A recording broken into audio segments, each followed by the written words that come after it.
to trial. Jury selection began today for the trial of Ronnie O'Neal, who faces a possible death sentence.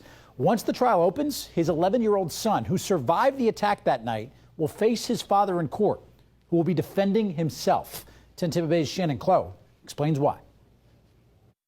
Well, one key element in this trial is O'Neal will not have a lawyer. And when we're talking about death penalty cases here in Hillsborough County, that's not something we see often. But one Florida lawyer tells me it does happen, especially when we're talking about someone who's dealt with mental illness. I was outside. I heard screaming. I heard what I think was a gunshot, and I ran in the house. That was back in March of 2018 when Hillsborough investigators say Ronnie O'Neal shot his girlfriend, stabbed his 9-year-old daughter to death, and also stabbed his 8-year-old son, who survived. Over the edge.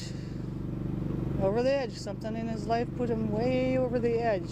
The court system finding O'Neal was mentally incompetent for trial in 2018. 3 years later, he's cleared to stand trial, and he's choosing to represent himself. It's actually not that rare to see. Attorney James Smith tells me accused criminals do turn down lawyers in some cases. Mental illness, which usually motivates the commission of the offense, also leads them to believe they're competent enough to be able to represent themselves. So here in the state of Florida, would you say this is something you see when we're dealing with someone who had a mental illness? Absolutely, because that same lack of competence that leads to the commission of the offense usually leads to them believing that they have the ability to represent themselves. Something to remember is the death penalty is on the table. The charges O'Neal faces are serious, including murder and arson. In a case like this, lawyers don't recommend people turn down their right to an attorney. There are very few things more stressful than going through a criminal trial. Probably the only thing more stressful is representing yourself in a criminal trial. While O'Neal will not have a lawyer, the judge will likely have a public defender on standby just in case he decides he wants representation.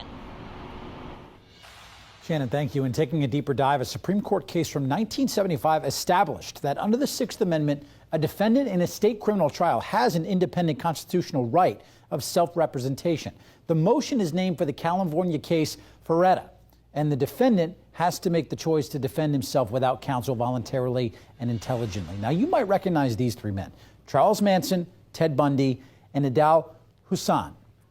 They were all defendants in a high-profile case and decided to represent themselves in court.